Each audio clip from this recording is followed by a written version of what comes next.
Thank you very much, Honorable Speaker, the Honorable Prime Minister, Honorable Ministers and Assistant Ministers, the Honorable Leader of Opposition, the Honorable Members of Parliament. Honorable Speaker, I rise today in this august House to express my full and unwavering support for the 2026 and 2027 national budget, a budget that reflects discipline, responsibility and a clear vision for Fiji's future. Sir, at the outset, I must thank and congratulate the Honourable Minister for Finance for delivering his first ever budget. Sir, I also acknowledge the hard-working staff at the Ministry of Finance for their tireless work in putting together a budget that is fit for Fiji. As the Assistant Minister for Defence and Veteran Affairs, I speak not only from the perspective of national security and veteran welfare, but also as a member of a government that has worked tirelessly to restore stability, rebuild confidence, and steer our nation through one of the most challenging global environments in recent history. Honourable Speaker, this budget is not merely a financial document. It is a statement of intent.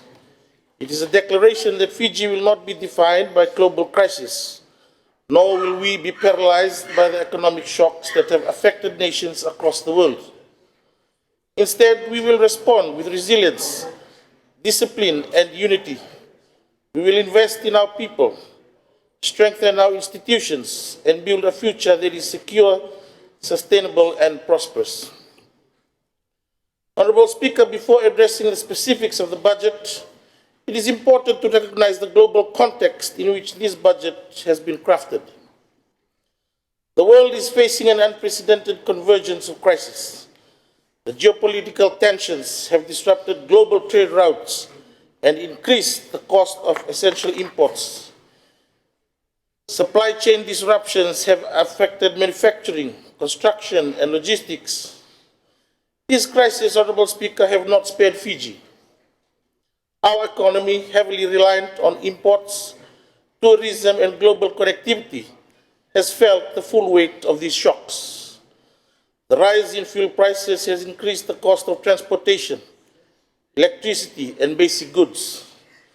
The volatility in global markets has affected investment flows, and the intensifying impacts of climate change have demanded greater spending on disaster response, infrastructure resilience, and community protection. Yet, despite these challenges, Honourable Speaker, the coalition government has remained steadfast. We have not shied away from difficult decisions. We have not resorted to populism or short-term political gains. Instead, we have chosen a path of responsibility, a path that prioritizes long-term stability over short-term applause. Honourable Speaker, the 2026-2027 budget is a disciplined budget.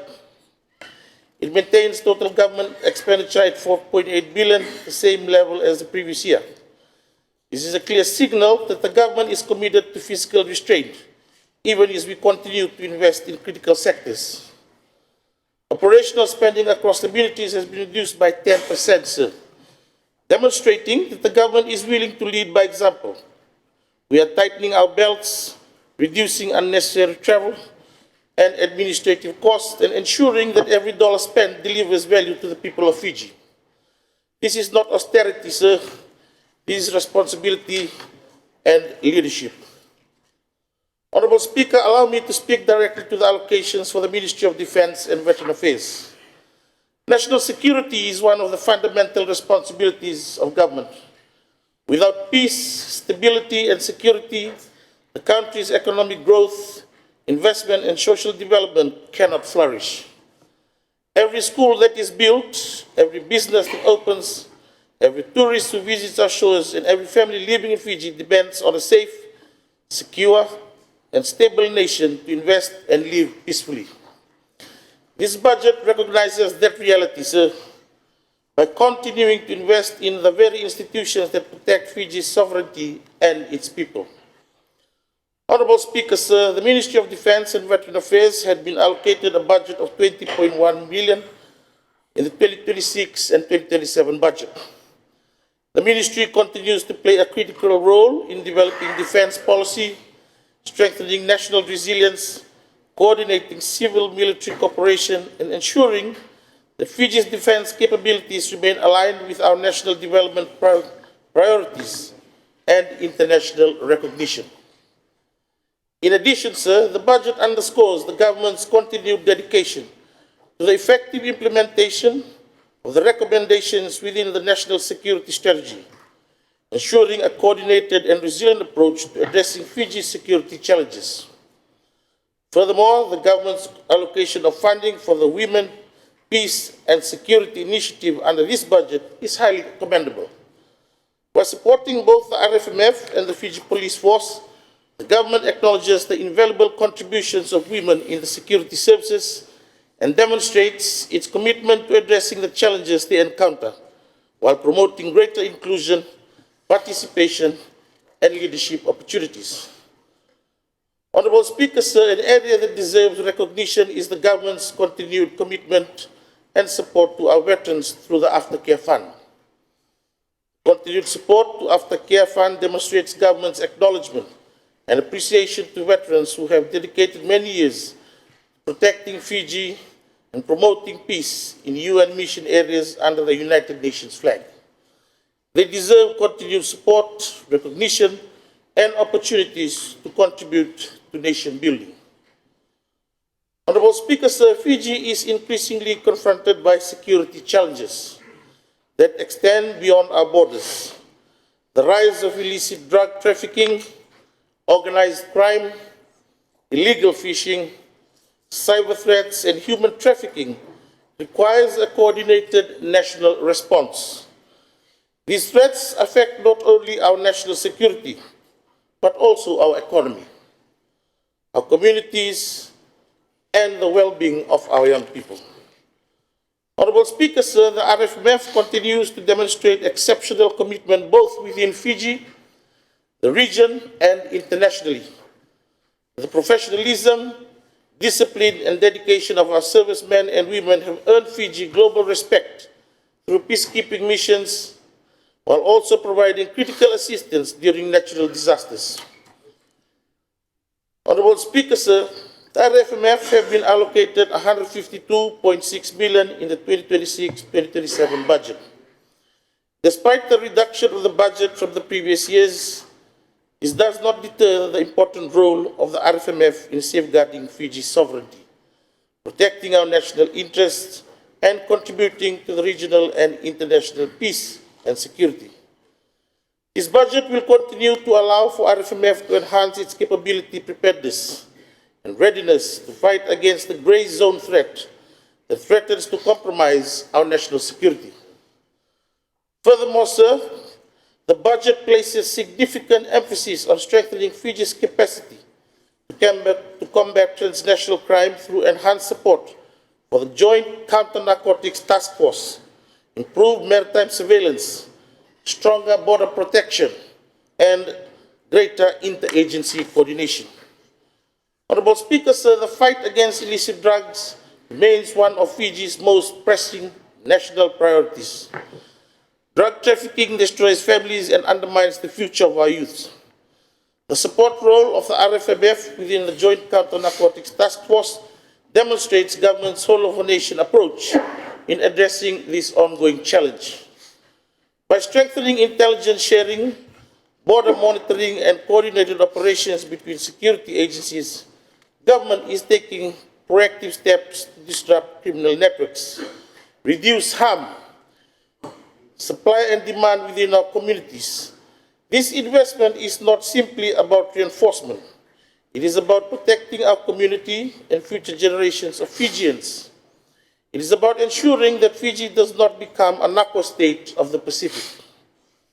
The RFMF and the Ministry, in collaboration with the Fiji Police Force, the Ministry of Policing and Communication, the Ministry of Immigration, Fiji Revenue and Customs Services, Ministry of Fisheries and Forestry, and other national security agencies will continue to work together to strengthen surveillance and monitoring capabilities across Fiji's vast maritime boundaries as per the 2026 and 2027 budget. This will ensure that Fiji remains vigilant against emerging threats, while protecting our territorial integrity. Honorable Speaker, sir, our military personnel have consistently demonstrated their value and commitment beyond traditional defense responsibilities. Whenever Fiji experiences cyclones, floods, landslides, or other natural disasters, the RFMF is one of the first responders to be deployed to the affected areas. Soldiers are out in the affected community, providing support in the delivery of emergency relief supplies, restoring access to communities, assist at evacuation centers, and rebuild damaged infrastructure to provide reassurance to affected families.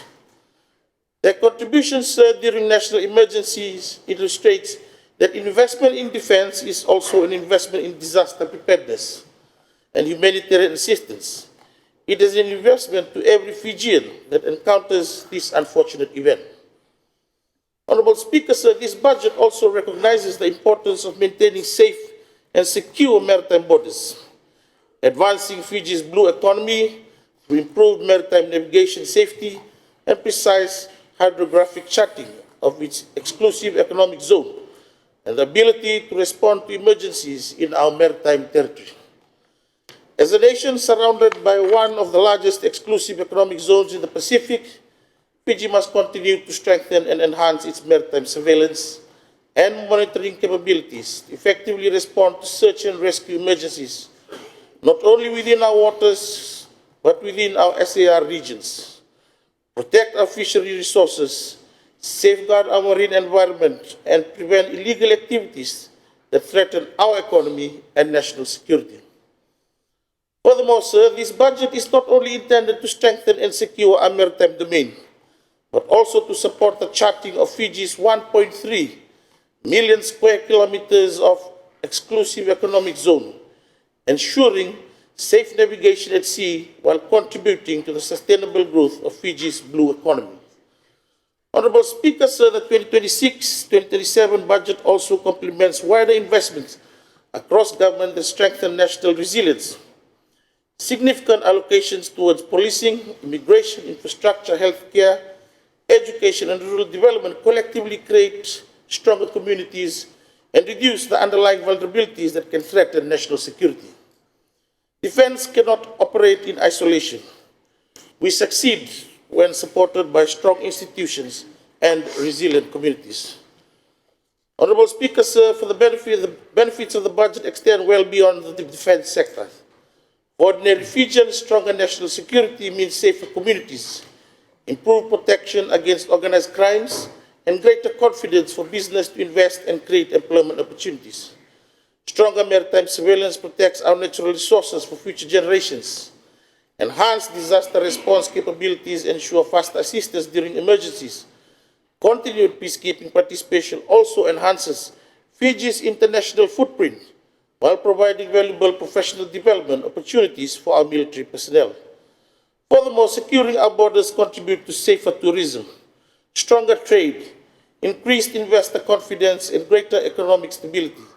These outcomes directly improve the quality of life for every Fijian household. Honorable Speaker, I also wish to acknowledge the dedication of every member of the RFMF. Their commitment, professionalism, and unwavering service continue to make our nation proud. Whether serving overseas under the UN, protecting our borders, or responding to disasters or assisting communities in times of needs, they embody the values of courage, discipline, and service. Honorable Speaker, this budget reflects a balanced and strategic approach to national development. In terms of education, the government understands that education is the foundation of national progress.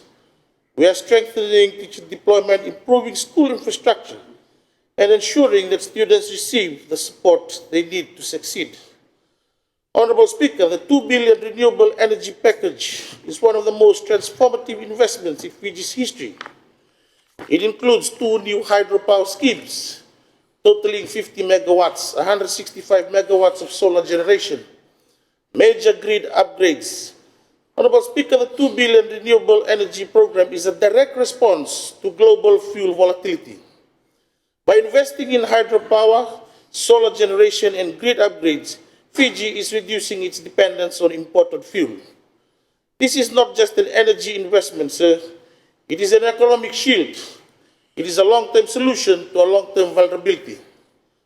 Across all ministries, sir, the budget reflects discipline, prioritization, and a commitment to improving service delivery. Honorable Speaker, this budget builds on the achievements of the coalition government over the past 4 years, restoring fiscal discipline, strengthening border security, modernizing urban planning systems, enhancing disaster response capabilities, expanding renewable energy investments, strengthening anti-narcotics operations, enhancing transparency and accountability. So these achievements demonstrate a government that is focused, disciplined, and committed to long-term prosperity. Honorable Speaker, it is important for this House and for the people of Fiji to understand the global environment in which the 2026 and 2027 budget was developed. This is not a budget crafted in ordinary times. It is a budget shaped during one of the most significant geopolitical disruptions of the decade, the closure of the Strait of Hormuz, a crisis that sent shockwaves through global markets and directly affected the cost of living for every nation, including our own. The Strait of Hormuz, Honorable Speaker, as honorable members are aware, is one of the world's most critical maritime choke points. Nearly 20% of global oil shipments pass through this narrow waterway. Its closure, even temporarily, triggered immediate and severe consequences. The global fuel price surged, shipping insurance costs spiked, supply chains slowed and halted, import-dependent economies faced sudden inflationary pressure. Energy security became a global concern overnight. For Fiji, sir, a nation thousands of miles away, yet deeply connected to global trade, the impacts were felt swiftly. Fuel prices rose sharply, affecting transportation, electricity generation, and the cost of essential goods. The price of imported food increased. Construction materials became more expensive. Tourism operators faced higher operating costs. Families felt the pressure at the supermarket, at the fuel pump, and in their daily expenses. Honorable Speaker, it is precisely in this environment, an environment of global uncertainty, rising costs, and economic fragility, that the coalition government crafted the 2026-2027 national budget. And that is why this budget is not only responsible, sir, it is necessary. It is not only disciplined, it is timely. It is not only prudent, it is the best suited budget for Fiji now more than ever. This budget recognizes that Fiji cannot control global crises, but we can control how we respond to them. We cannot control what happens at the Strait of Hormuz, but we can strengthen our resilience. We cannot dictate global fuel prices, but we can invest in renewable energy. We cannot eliminate supply chain disruptions, but we can improve domestic capacity and reduce wasteful spending. We cannot prevent geopolitical tensions, but we can ensure that our defense forces, our border agencies, our national security institutions are well-resourced and prepared. Honorable Speaker, this budget is a demonstration of leadership in crisis. It is a demonstration of foresight. It is a demonstration of responsibility. With those few words, sir, I fully support the 2026-2027 national budget. Nawalim Saka.